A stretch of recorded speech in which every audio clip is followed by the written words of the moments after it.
Sean todas y todos bienvenidos. Este es nuestro espacio de Universidad para Todos para hacer y pensar la psicología.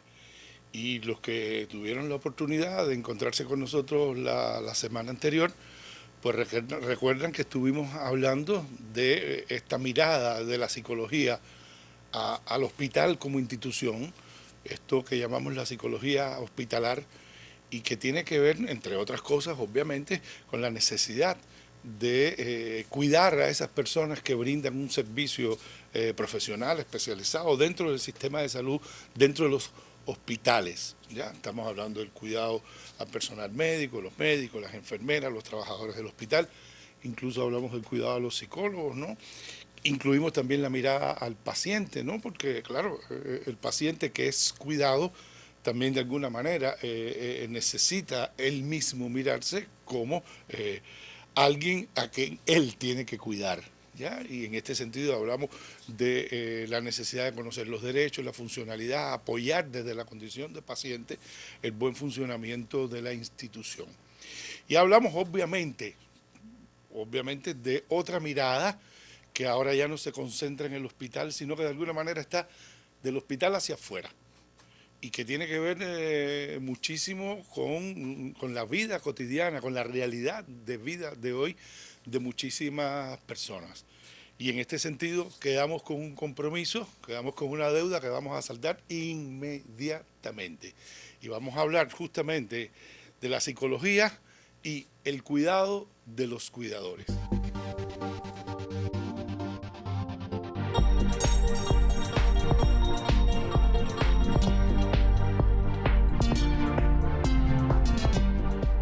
Bueno, y para acompañarnos hoy en este camino sobre un tema que va a ser de muchísimo interés, estoy convencido, para todos los teleestudiantes, y más allá incluso, creo que va a ser de mucho interés para personas que luego que sepan van a pedirle a nuestros teleestudiantes referencias de nuestro encuentro.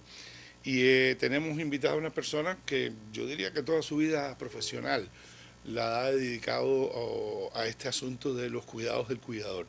Estoy hablando de la maestra Raquel Pérez, que es profesora e investigadora auxiliar, que es especialista en psicogerontología y que trabaja en el CITED. Yo voy a leerles lo que significa CITED, porque sé lo que es, pero para ser exacto, Centro de Investigaciones sobre Longevidad, Envejecimiento y Salud. Bienvenida entonces, Raquel, un gusto tenerte aquí. Guardo muy buenos recuerdos de nuestros intercambios académicos en nuestra querida Facultad de Psicología. Y yo te sugeriría empezar con la pregunta de rigor, ¿no? ¿Por qué aparece, por qué es necesario, por qué esta fuerza que tiene hoy el tema de los cuidadores y del cuidado de los cuidadores? Sí, un placer estar aquí con ustedes y contigo en especial y con los tele estudiantes y todas las personas que estén presenciando el programa, porque tengo entendido que es un programa, y me consta que es un programa que tiene una alta audiencia y que cada día pues, nos presenta temas de gran actualidad y de gran interés. Como especialista en psicogerontología y dentro de ello especialización en la adultez mayor, pienso que este es un tema de gran valor, de gran importancia, que no puede pasar sin ser tocado por nuestros teleestudiantes, sin ser comprendido por las personas que nos escuchan. En este sentido, el tema de cuidando al cuidador. ¿Por qué cuidando al cuidador?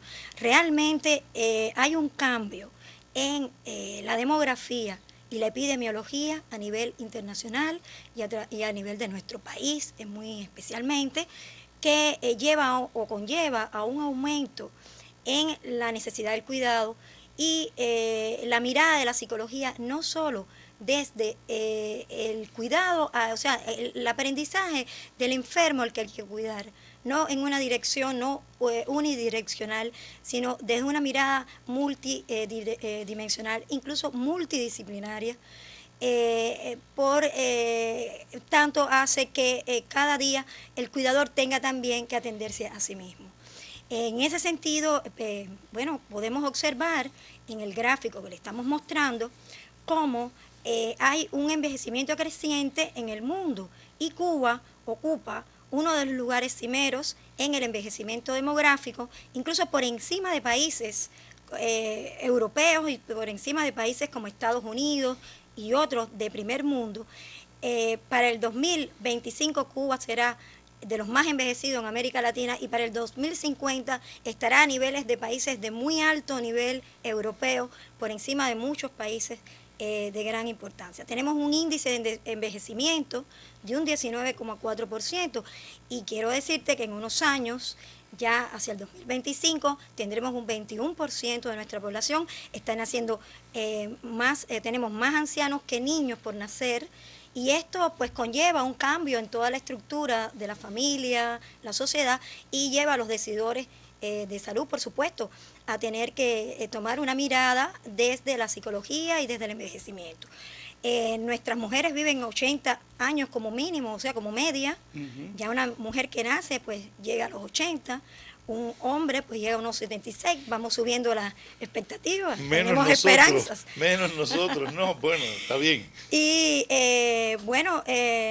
todo ello ha conllevado, a su vez de estos cambios demográficos, pues podemos ver cómo ya somos personas también longevas, es decir, hay un 30% de personas de 80 y más años y ya para el 2050 un 50%, es decir, que ya son viejos. Oye, esa cantidad de personas mayores de 80 años perfectamente pueden tener hijos de 60. ¿Cómo no? Es decir, estamos hablando de un adulto mayor cuyo hijo es un adulto mayor. Exactamente, y cuyas hermanas y cuyas sobrinas, en fin, son adultas mayores. Es decir, que es un cambio realmente importante para la ciencia, para todas las áreas, yo creo que del saber, desde los medios ambientales hasta los medios culturales, hasta los medios de salud. Con este crecimiento digamos, demográfico, ha habido un envejecimiento epidemiológico. Observen ustedes cómo hay un aumento de las enfermedades crónicas no transmisibles, dentro de ellas enfermedades que pueden conllevar a la discapacidad, a la dependencia, como por ejemplo las enfermedades osteomioarticulares, las enfermedades cardiovasculares, la diabetes, las enfermedades pulmonares obstructivas crónicas, que son incluso causa de muerte, el cáncer, ¿ves?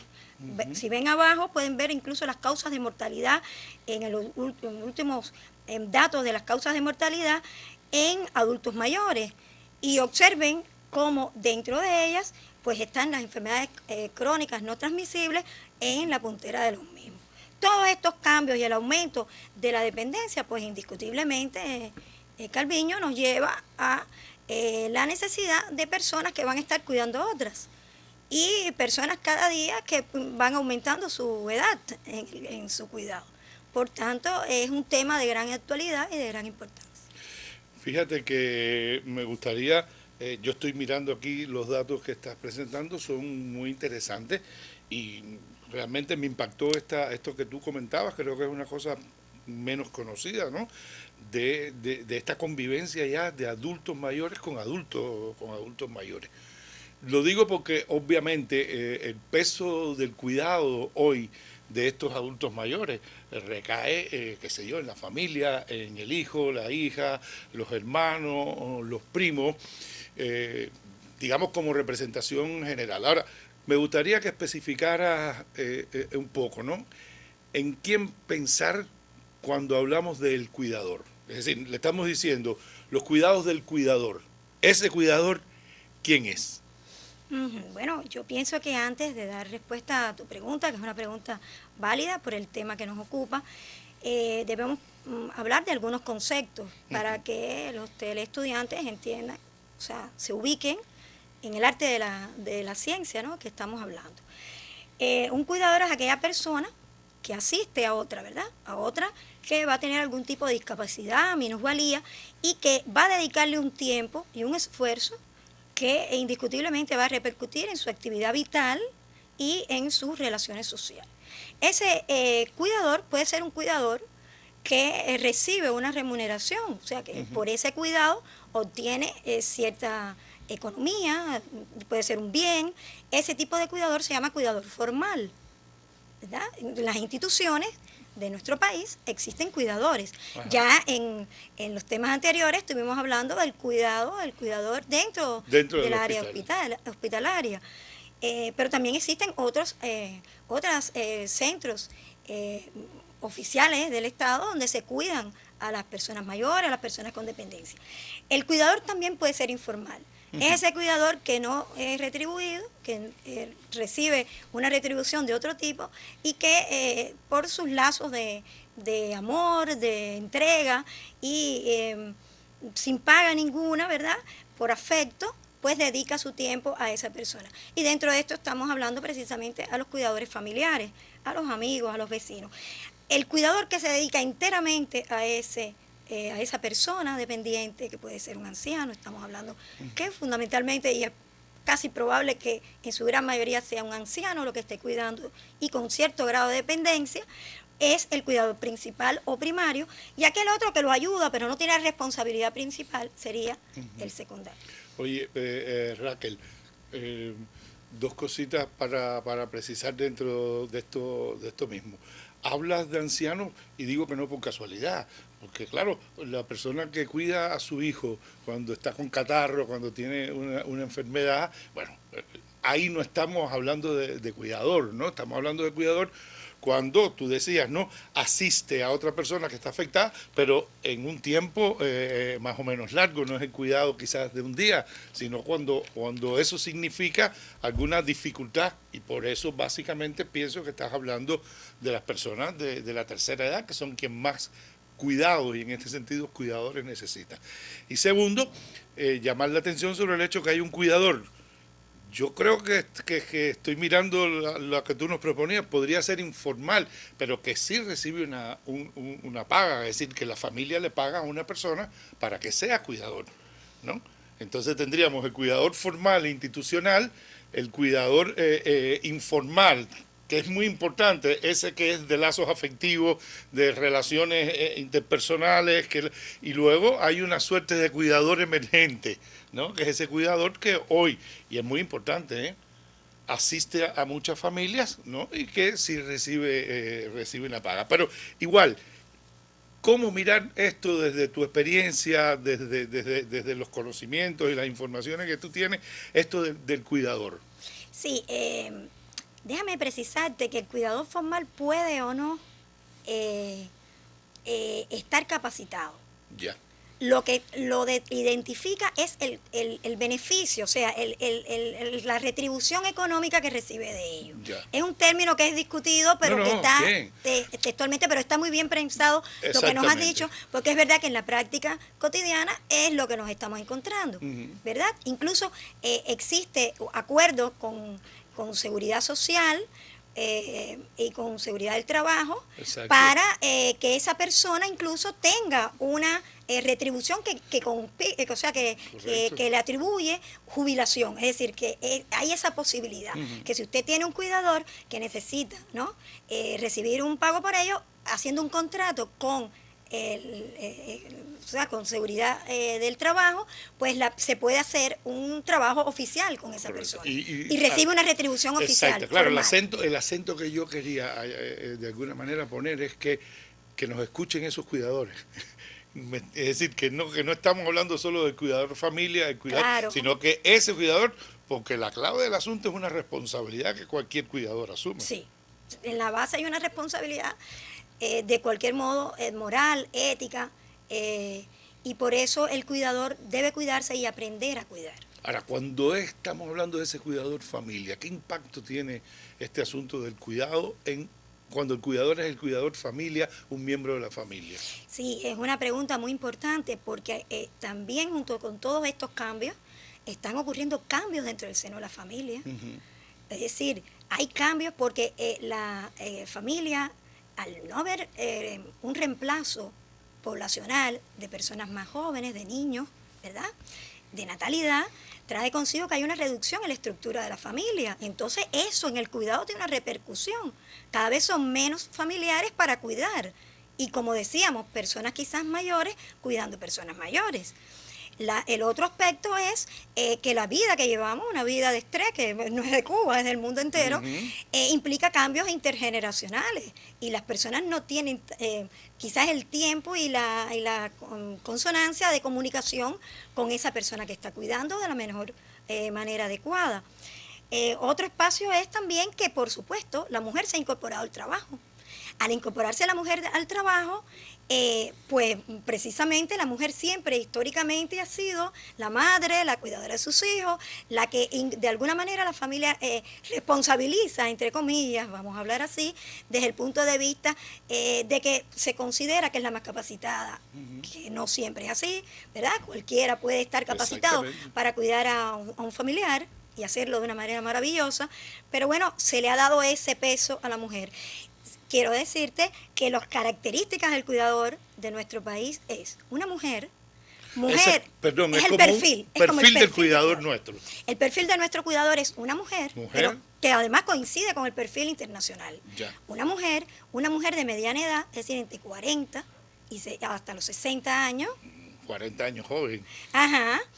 Es generalmente una hija, o puede ser su esposa, o puede ser la nieta, o puede ser una hermana, ¿verdad? O sea, un familiar. Una mujer cercano, familiar de entre 40 y 60 años. Esa mujer asume el rol de cuidador principal. Esa mujer no siempre tiene el apoyo de otras personas.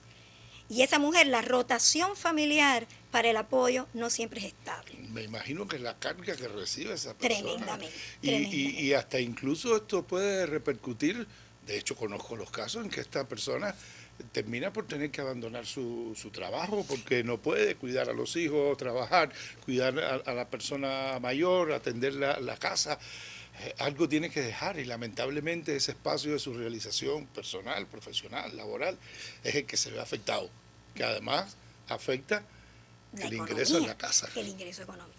Y quiero que sepas también que la edad promedio de trabajo en el país es de 45 años. Es decir, que hay una fuerza laboral importante que es de la mediana edad, hay una fuerza laboral importante donde está el género femenino, hay una fuerza laboral importante que está en la economía de la familia y en el rol que juega la familia, no solamente en el cuidado de los que están dependientes, de los adultos mayores, sino en el cuidado también de los más jóvenes y en el intercambio generacional, así que es un fenómeno bien complejo. Yo quería mostrar cómo en el 2015 la estructura familiar es de 2,91, es decir, que no llegamos a 3. Una estructura familiar pequeña. Y se va a reducir más para el 2030. Es decir, que esta cosa demográfica es una cosa que está influyendo a un nivel ya de que los decisores de la sociedad tienen que sentarse, ¿verdad?, con todos los estudios que se están haciendo para decidir políticas sociales, para definir situaciones. Pero yo quería entonces señalar, y observen el otro gráfico que he traído, que es un estudio muy interesante. Cuba tiene uno de los estudios más grandes que hay, más completos, del estudio de centenarios en Cuba, un estudio multicéntrico, donde participaron todos los grandes centros de investigación del país, en aras de caracterizar estas edades extremas. Son personas de 100 y más años. 1.455 centenarios. De más de 100 años. De más de 100 años, con buen estado mental, etcétera. Pero te traigo estos datos y se los traigo a los teleestudiantes porque el 93,5% de esas personas vivían o viven acompañados. Solamente 26% reciben apoyo de instituciones.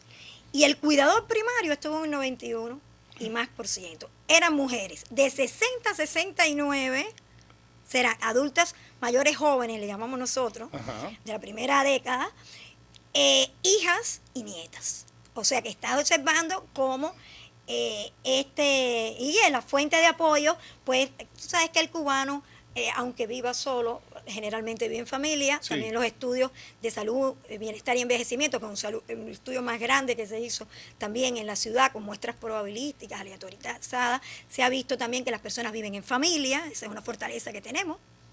Vivir en familia, pues la persona no vive totalmente sola, o sea, está también el apoyo de los vecinos, está el apoyo también de los amigos, que juegan un papel importante en el cuidado. Se ha visto que incluso el apoyo emocional en los adultos mayores está más fortalecido. Ellos expresan más satisfacción con el apoyo emocional, por ejemplo, con sus amigos, con sus vecinos, que con la familia, que la ven como alguien que está obligado de alguna manera a le toca. cuidarlos. Oye, pero este dato es verdaderamente muy interesante y cuando unimos todas estas informaciones que nos están dando, y qué bueno que nuestros teleestudiantes puedan observar esta referencia de datos concretos. Es decir, claro que hay un problema de sustitución. Si la familia está bajando a menos de 3, cuando los padres pues tengan ya una edad donde necesiten de cuidado, ¿quién los va a cuidar? ¿No? Ese es un problema. Y esto de alguna manera también estaría tipificando, a mi juicio, que la vida laboral de la mujer, de no cambiarse esa representación subjetiva de que es ella quien debería cuidar, también se va a ver tremendamente reducida, porque cuando sus padres, en fin, sus familiares lleguen a cierta edad, ella se va a sentir o se va a ver, digamos, compulsada. Es un tema de representaciones sociales, de representaciones de la subjetividad, así que muy interesante. Pero te quiero hacer una pregunta que nos hace caminar todavía más a la psicología. Aunque parezca que se caiga de la mata, porque creo que tienes informaciones seguramente interesantes ahí. ¿Por qué se cuida a los ancianos? Es decir, ¿qué motivos pueden llevar? Hablando ahora desde la psicología, y nuestros teleestudiantes entienden ya estos conceptos. ¿Qué motivos pueden llevar a una persona a cuidar a un anciano? Una pregunta muy buena. Voy a ponerte nada más ejemplo. Por ejemplo, una persona puede decirte, cuando ya estás agotada te queda el cariño. Ella no quiere más que estar conmigo y yo con ella. La verdad, nos hacemos compañía. Esas son cosas que te han dicho personas en el trabajo tuyo. Ajá, voy a leer otra. Si ayudaba a otros, ¿cómo no iba a ayudar a mi madre?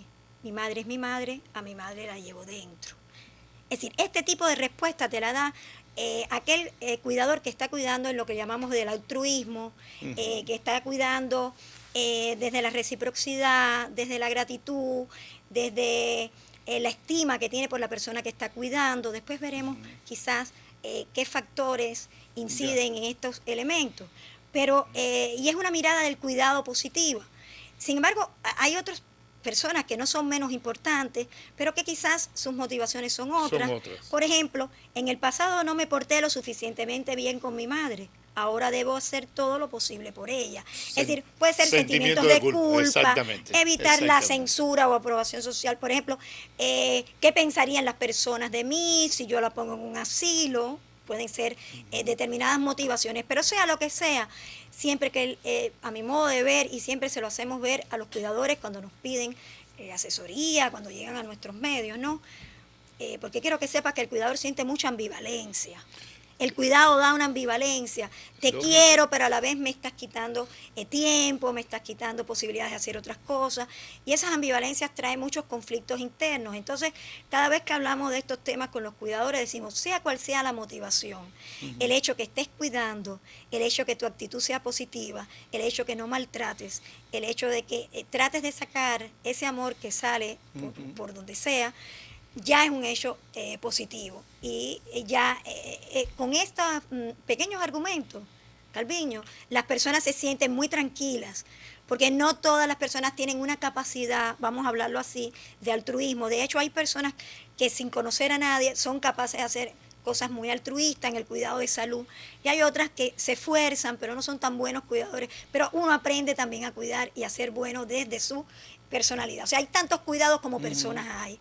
Hay tantas motivaciones como personas hay. Y no hay motivaciones malas o buenas. Siempre que la persona esté entendiendo que hace un bien por otra persona, yo creo que no es la motivación una mejor que la otra. Esto me parece que es una idea fundamental, ¿no?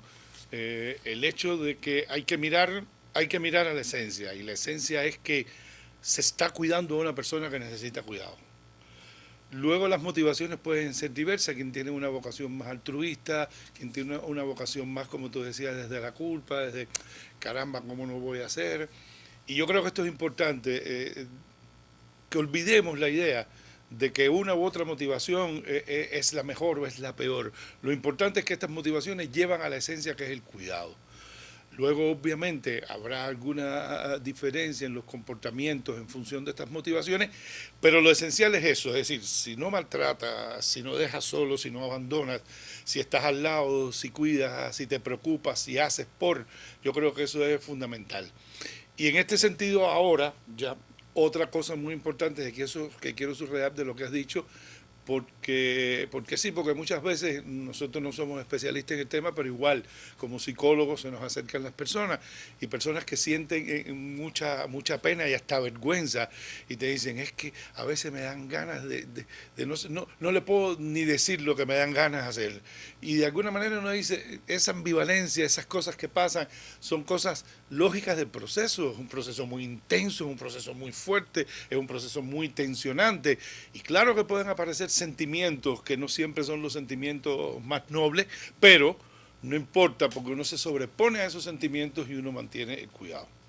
Y aquí, inevitablemente, te tengo que preguntar entonces algo. Estamos hablando de tensión de ese trabajo, de carga que hay en ese trabajo.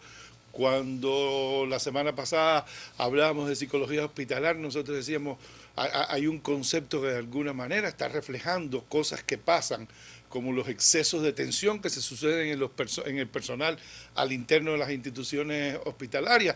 Hablamos, como decimos nosotros los cubanos, del burnout, ¿verdad? Del burnout, en fin. Y en estos cuidadores no aparecen estos excesos de carga. ¿Cómo no? Es muy frecuente la aparición de la carga del cuidador. Nosotros la llamamos al burnout, le llamamos carga del cuidador. Carga del cuidador. Es el término que utilizamos en la, correcto. No, en la psicogerontología. Es muy gráfico. La carga del cuidador. Y te está diciendo que es la percepción, esa percepción que tiene ese cuidador de la repercusión en el plano emocional, en el plano material, que tiene el cuidado. Y esa percepción de carga puede conllevar a enfermar al cuidador. Permíteme decir un concepto, porque una colega de nosotros que ha trabajado mucho con nosotros, Ana Margarita Espín, hizo su tesis doctora precisamente en una estrategia trabajando con pacientes con Alzheimer, hizo un programa psicoeducativo y redefinió el concepto de carga. Yo las traía el concepto porque me parece muy interesante. Correcto. Ella define la carga como una vivencia resultante de la interacción entre el contexto de cuidado y las características del enfermo, los recursos de afrontamiento y los estados físicos y emocionales del cuidador informal de una persona dependiente. Es decir, ahí que me gusta el concepto, que ve como la teoría de Lazaro, ¿verdad? Hay forma, ve que es un proceso no unidireccional, que es un proceso de múltiples componentes, donde influye el que cuida, el que es cuidado, las personalidades que están en interacción, los afrontamientos que esas personas tienen, los sentimientos o emociones que evoca esa comunicación entre ambos, y por supuesto va a estar mediado por muchos factores. Pero lo más importante en la carga, y siempre trabajamos con los cuidadores en ese sentido, es que ellos sean capaces de identificar esa carga. O sea, ¿cómo se manifiesta esa carga? Bueno, pues esa carga se manifiesta con sentimientos de cansancio, de fatiga, de irritabilidad. Son los sentimientos más primarios que aparecen. Y pueden aparecer sentimientos también o emociones como la ansiedad, la tristeza, que no debe ser muy mantenida, porque entonces es importante que ellos identifiquen sensores de carga para acercarse a nosotros o para buscar ayuda a nivel de la comunidad y evitar, prevenir la carga, es decir, no esperar a caer en una patología. A ver, estás dándonos una información que yo también considero que es muy importante subrayar. Es decir, de alguna manera, desde la psicología, desde ciertas manifestaciones comportamentales, psicológicas, estás ayudando al cuidador a que ponga un bombillo de alerta, porque es posible que esté sobrecargado, es decir, de que esa carga aparezca. Y has hablado de una serie de manifestaciones, agotamiento, fatiga, ira, culpa, inseguridad. Es decir, todos son estados psicológicos, pero que el cuidador puede percibir.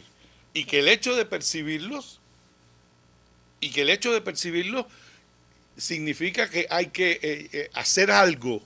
¿Por qué? Porque esto puede tener consecuencias negativas para él.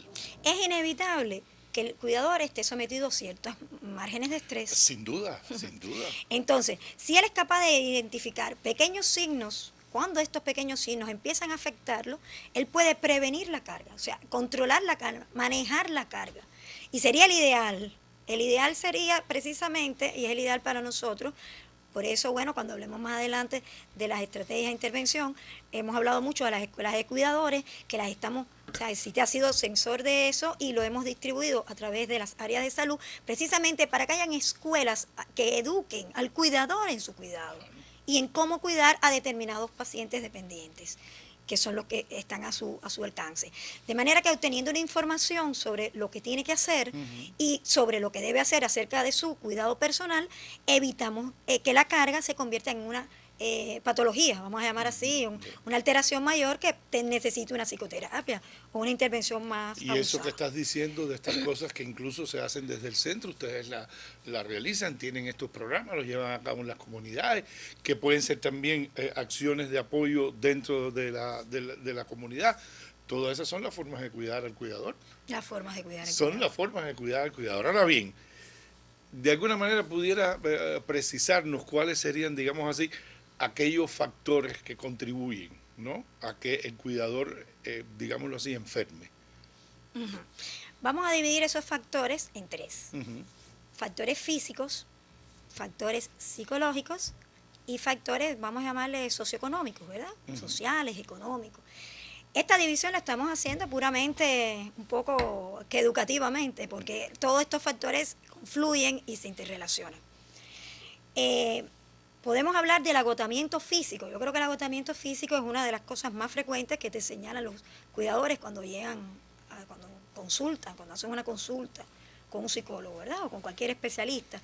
¿Por qué? Porque muchas veces asumen las tareas solos, se recargan, después vamos a ver cómo eso está muy relacionado con el género también. O sea, a veces las mujeres nos creemos que podemos cuidar, que tenemos que proteger a la familia y que nosotros lo hacemos mejor y que nadie lo hace mejor que nosotros, y de alguna manera nos sobrecargamos. Y es una sobrecarga que no nos es impuesta, nos la estamos imponiendo nosotras mismas. Y es un cambio también de nuestra mentalidad. Sin duda. La sensación de fatiga y cansancio que se provoca muchas veces por alteraciones en el sueño. Estas personas muchas veces, pues las mismas preocupaciones, por la carga que tiene, pues no descansan bien. Si usted no descansa bien, se fatiga, al otro día no rinde igual y por tanto es carga sobre sobrecarga. Es decir, usted no descansa, no repone, entonces muchas veces también viene dado porque el paciente que tú tienes es un paciente que quizás no duerme bien, paciente quizás con una enfermedad de Alzheimer, con un trastorno en el comportamiento, y entonces en esos casos nosotros siempre decimos, bueno, buscar ayuda en centros especializados, buscando precisamente controlar el comportamiento de estos pacientes y mejorar el sueño de los pacientes. Mejorando el paciente, mejoras al cuidador, inevitablemente. Otras es la aparición de nuevas patologías. Por ejemplo, el cuidador se le enseña, en escuelas de cuidadores, por ejemplo, se le enseña a cómo cargar, porque hay veces que tú tienes pacientes que están inmovilizados. La inmovilidad puede ser parcial, es decir, que la persona camina de la cama para el sillón, del sillón para la cama, pero hay pacientes, hay personas que están totalmente encamadas y hay que bañarlas, hay que cargarlas, y muchas veces pueden aparecer enfermedades óseas, problemas cardiovasculares, y son muy frecuentes en las personas cuidadoras, hablar del dolor físico, musculoesquelético, por malas acciones en el proceder. Tienes un paciente que tienes que cargar la columna, todo, en fin, es una tensión grande sobre el organismo. Y descompensación de enfermedades crónicas. Porque ¿qué pasa muchas veces? Que dedicándonos a cuidar, no nos cuidamos a nosotros. No tenemos tiempo para ir a un médico, no vamos a un dentista, no vamos a cuidar nuestra salud, a verificar nuestra presión arterial. Y fíjate que son cuidadores de 40, 60, claro, que es la edad de las enfermedades crónicas. Así es lo que te decía, recuerdas lo que tienes que hacer con él, pero olvidas lo que tienes que hacer contigo.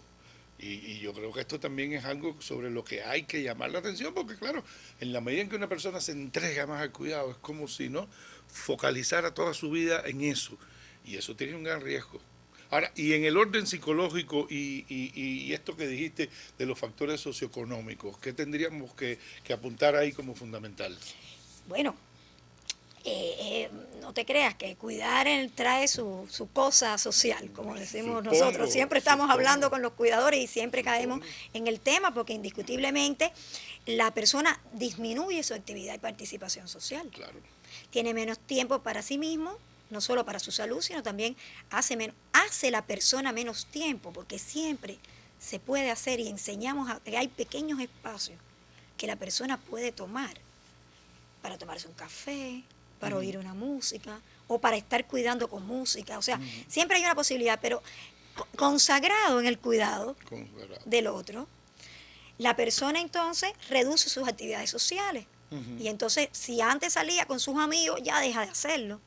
Si antes hablaba con sus colegas y ya está jubilado y hablaba con sus colegas, deja de hablar de los jubilados, deja de participar en actividades recreativas y de ocio que siempre hizo.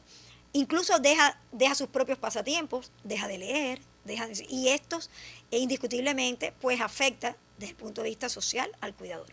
Otro es la familia, que puede ser afectada a su dinámica, porque indiscutiblemente hay un cambio en los roles, hay situaciones difíciles y a veces no se entiende al cuidador principal. Muchas veces el cuidador principal está deprimido o está irritado, y la familia no entiende que esas son expresiones de la sobrecarga, de la carga que tiene ese cuidador y de la necesidad que tiene de un cambio en la comunicación, en las interrelaciones familiares. Esto a mí me parece importante porque es, no sé si la forma de decirlo es la mejor, pero es el costo mínimo que pueden asumir las personas de un grupo o familia ante la evidencia de un cuidador en el que se ha concentrado prácticamente todo. Es decir, lo menos que puedo es asumir, entender a esa persona que está asumiendo, entender que en un determinado momento no tenga deseos de hacer algo, es decir, y darle todo el apoyo y tratarlo de ayudar, por lo menos en esta tarea mínima del apoyo al cuidador. Sí, la economía también se reduce. Me imagino.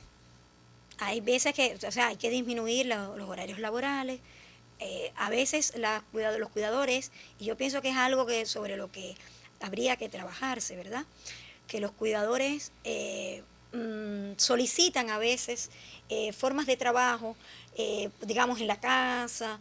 Los que somos más intelectuales tenemos más posibilidades, los profesores, por ejemplo, tenemos horarios más abiertos, pero quizás hay lugares de trabajo donde los jefes, los directivos son flexibles y permiten precisamente que el trabajador, sin dejar de trabajar, pueda cumplir con lo que se está establecido y pueda mantener su vínculo laboral, pero a veces no es posible, a veces el cuidador no le queda de otro que dejar su trabajo.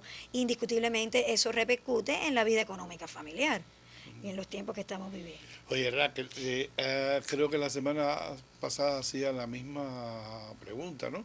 Es decir, de alguna manera el cuidador necesita entonces tener, yo diría, ciertos escudos, ciertas armaduras, no para no dejar salir, sino para protegerse, ¿ya? Podríamos entonces hablar de ciertos factores protectores, ¿no?, del cuidador.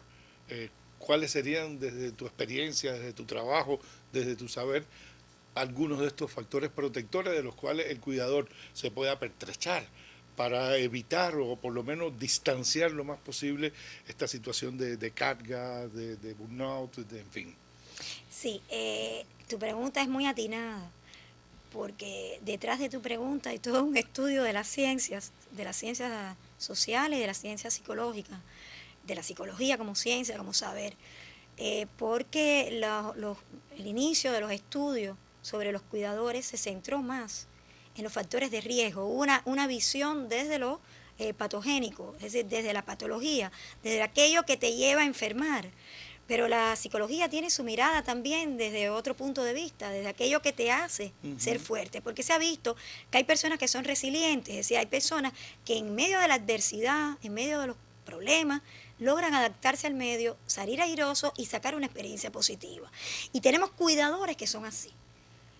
Tenemos cuidadores que han cuidado varias generaciones y sin embargo se mantienen resistentes. Entonces a la psicología le interesa mucho, no solo en el cuidador, en otros temas, tener una mirada del estrés, no de los salutogénicos, no de los patogénicos, sino también de los salutogénicos. O sea, tener una mirada de los dos puntos de vista. Ya. Esto que me estás preguntando no es ciencia todavía del todo exacta. Yo creo que la psicología nunca va a ser exacta. Ni falta que nos hace. El otro día estaban proyectándose un profesor de matemáticas muy atinado, hablando de muchas cosas interesantes de las matemáticas, pero yo creo que la psicología, como ciencia cuántica y cualitativa, siempre nos dejará un sabor de que no lo tenemos todo, ni la podemos encerrar. El ser humano es complejo y su complejidad no se puede reducir a sus partes, Es que no hay a la suma de sus partes. Yo siempre digo, no hay por qué olvidar, ¿no?, que mínimo en el modelo tradicional de ciencia hay dos miradas, un modelo deductivo y un modelo inductivo.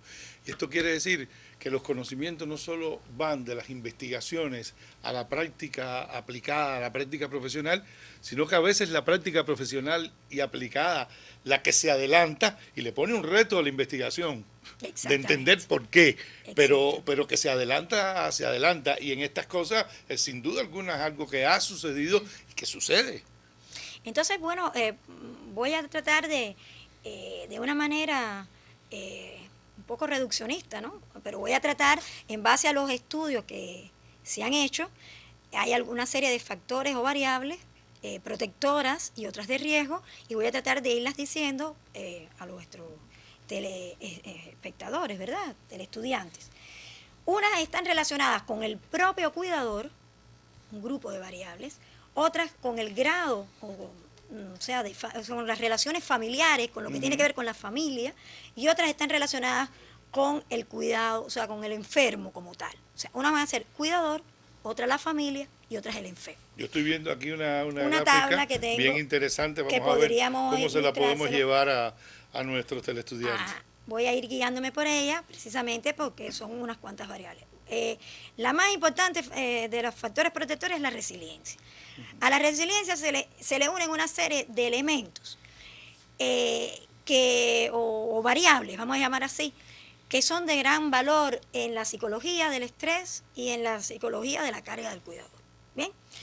Porque se habla dentro de ellas que las emociones positivas, el sentido del humor, el mismo locus de control, ¿verdad? O sea, la posibilidad de la persona sentir que tiene un dominio, que conoce, que tiene poder sobre las situaciones, es la que puede hacer posible que la persona se sienta fuerte ante la adversidad y salga airosa.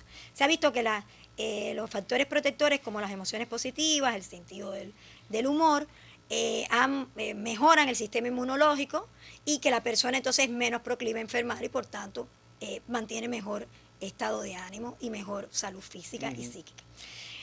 Y todo lo contrario, ¿no? La ira, la tristeza mal canalizada, pues puede provocar o sea, que disminuya nuestra inmunidad y que por tanto seamos más proclives a virus, bacterias o cualquier afectación. Los afrontamientos activos, o sea, cuando el cuidador busca información, cuando el cuidador se enfrenta a situaciones problemáticas y busca soluciones y encuentra orientaciones sobre la búsqueda de las soluciones, cuando él tiene cierta flexibilidad, o sea, puede contar con distintos recursos para afrontar las situaciones que utiliza cada uno como le sea más conveniente en el momento determinado, pero no utiliza la huida como respuesta o la pasividad, pues se ha visto que también son factores protectores. El apoyo social, pero fíjate, el apoyo social, mira qué interesante variable, es una variable fundamental. Si yo te pregunto a ti, bueno, el apoyo social es el modulador más importante de la carga del cuidador, es decir, contar con personas que te ayuden es fundamentalísimo. Aritmética subjetiva. Si tú puedes esa potencial carga, sí distribuirla. Esa claro, sí está bien probada. Exacto. Ahora, pero sin embargo, no es cualquier apoyo. Es el que me satisface a mí. O sea, que tiene que ser apoyo y que la persona sienta satisfacción con el apoyo. Es lo que pasa con muchos cuidadores, o sea, cuando cuidan al anciano y el anciano dice, pero yo estoy en disconfort. Vamos a poner la mirada al revés, claro, porque me está sobreprotegiendo, me está quitando, y a veces el cuidador se sobrecarga por no darle la posibilidad al enfermo de hacer las cosas por sí mismo. Y entonces, precisamente, es importante que el cuidador le dé la posibilidad al enfermo de su máxima posibilidad de realización, y se está quitando también carga. O sea que es importante también dar apoyo, tener apoyo y estar satisfecho. Otras veces la familia dice, yo apoyo, pero apoya un día cualquiera, no un día específico, no es estable el apoyo y el cuidador no se siente No se satisfecho con el siente, apoyo. claro. No es lo que él quiere, No es no es lo que quiere, necesita. no es lo que él necesita. Exactamente. La edad y el sexo es fundamental. Ya estuvimos hablando de las mujeres de 40 y 60. Fíjate, las mujeres de 40 y 60 son mujeres, o sea, en ese transcurso son mujeres maduras. Pero fíjate, es una edad también de climaterio, es una edad de cambios dentro de lo físico, de lo psíquico en esas cuidadoras, que le unes a eso también que quizás han tenido que dejar o afectar su vida laboral, sus intereses profesionales, porque la mujer cubana es una mujer instruida, es una mujer que le interesa el conocimiento, no es la antigua mujer ama de casa, aunque las amas de casa son magníficas mujeres, muchas de ellas también se vinculan a los estudios a través de la federación y otras organizaciones. Entonces, sin embargo, esta edad del desarrollo puede traer factores más de riesgo que de beneficio, porque se le unen muchas cosas a la persona. Se ha dicho que en la medida que la persona es más joven, la carga es mayor, porque los más jóvenes, por supuesto, tienen que hacer dejación de muchas cosas, pero no hay un consenso, porque también con más edad la persona, es decir, en definitiva yo pienso que la edad no puede ser un determinante, aunque por supuesto va a influir, pero realmente no es un determinante tan fuerte como lo puede ser el apoyo, los afrontamientos, de lo que estamos hablando. Bueno, hablabas también de los factores familiares. Los factores familiares, o sea, las relaciones familiares, se han visto dos cosas. Una es el grado de consanguinidad de la persona cuidada y el que lo cuida, o el cuidador con el que cuida. Y otras son las relaciones que ha establecido con ese cuidador. Yeah. Indiscutiblemente, la persona que ha tenido una buena relación con esa persona que está cuidando, con ese enfermo, que es conocido por él, que puede ser su familiar más directo, tiende a tener conductas más altruistas, más hacia el amor, más hacia lo positivo, lo cual no es necesariamente un cajón, una caja cerrada, pero bueno, se ha visto en los estudios que es así. Y que la persona que no tiene un vínculo directo, no tiene una relación más directa con ese enfermo y que quizás tuvo relaciones disarmónicas con ese enfermo, difícil, pues le cuesta más trabajo, va a tener más sentimientos de culpa, por supuesto, y más relaciones o motivaciones o afrontamientos más dificultosos con ese tipo de... Yo conozco el caso, Raquel, de personas que han sido cuidadores que apoyan a la familia, ¿no? que cuidan a la persona en la casa, ¿no? Y llegaron a una relación afectiva tan importante con la persona que cuidaban que terminaron siendo miembros de la familia. ¿Cómo no? Terminaron siendo no solo amigos, sino miembros de esa familia a la que pertenecía la persona que ellos cuidaban. De hecho, yo he tenido ancianas solas que se han unificado, antiguas familias que fueron cuidadoras de esa familia de toda la vida, y es muy hermoso ver cómo esas personas sienten afecto verdadero por esta persona que trabajó a lo mejor de doméstica o que trabajó en el capitalismo de doméstica en esas casas, y sin embargo la quieren y la llaman como un familiar y se expresan con ella como un familiar. Yo quería mencionarte, si me permite, si el tiempo es suficiente, porque el tiempo nunca es suficiente, pero intentémoslo. Como taladrí, el sin tiempo comparación. nos mata. Quería, quizás leer algún detalle. Dice un cuidador, un hermano de ella dejó de hablarnos por llevarla al asilo, o mi hermana se ha desentendido bastante, tengo un hermano y una hermana, pero no quieren saber nada. Cuando mi madre salió del hospital, dieron la callada por respuesta. Es decir, que vemos esa otra parte, pero también vemos la otra parte de la que hablábamos, ¿verdad? Por ejemplo, cuando cuido a mi mamá, porque sé que es una obligación moral y la quiero mucho, ella hizo todo lo que pudo por nosotros y siempre ha sido un apoyo para ella. O sea que hay muchas miradas y muchos factores.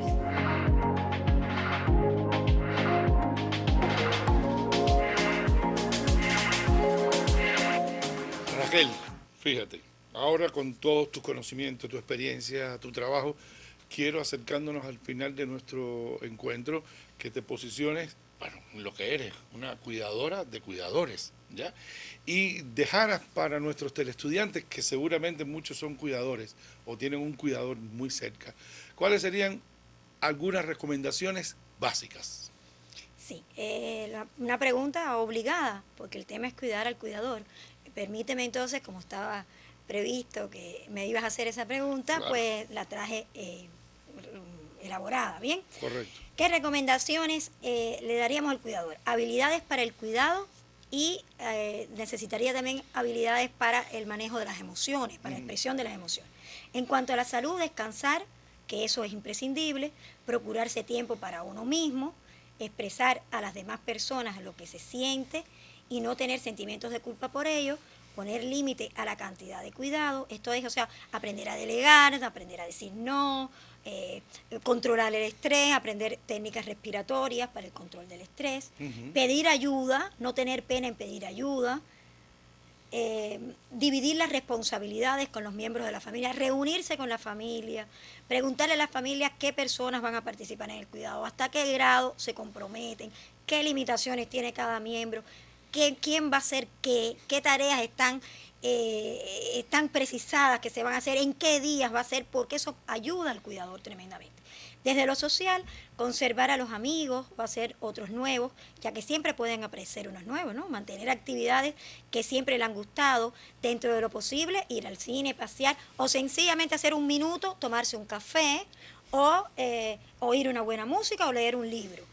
Hay que procurar tomarse sus vacaciones y hay que buscar apoyo en las personas que nos rodean. Y finalmente, es importante saber que no estamos solos. Es importante saber que existen redes de apoyos comunitarios sobre las cuales podemos auxiliarnos en nuestras áreas de salud, con los trabajadores sociales, como son los centros de respiro, que son camas eventuales que se crean no de manera oficial, pero en los hogares de ancianos se pueden crear camas eventuales con un servicio de 3 meses para determinados cuidadores que necesiten cuidarse a sí mismos, porque tienen que hospitalizarse, porque tienen que tener una intervención quirúrgica, porque van a dar un viaje, no sé. También un cuidador geriátrico a domicilio, es decir, una auxiliar geriátrica preparada por el Ministerio del Trabajo, que se solicita o que uno la tiene y la solicita, o sea, pide que el Ministerio del Trabajo la asigne con un salario para cuidar a las personas en la casa. Están las escuelas de cuidadores en la comunidad. El CITED desarrolló precisamente divulgadores de las escuelas de cuidadores, y esas personas que son facilitadores entrenaron a los grupos en las comunidades, y en cada área de salud de las comunidades, en los municipios, se pueden encontrar escuelas de cuidadores para que el cuidador aprenda a cuidar y a cuidarse. Están los círculos de abuelos, los grupos de orientación y recreación, donde las personas se unen para realizar tareas comunes, las casas de abuelos, los hogares de ancianos, que es importante que sepamos que los hogares de ancianos no son unidades cerradas, que pueden ser semi-internos, que puede uno estar en un hogar de ancianos y en X tiempo salir del hogar de ancianos, o sea, puede ser por un tiempo determinado. Y están los centros de día sobre los que trabajan los especialistas. Yo no quiero terminar sin decir esta frase de Ingmar Bergman que me encanta, que dice: envejecer es como escalar una gran montaña. Mientras se sube, las fuerzas disminuyen, pero la mirada es más libre, la vista más amplia y más serena.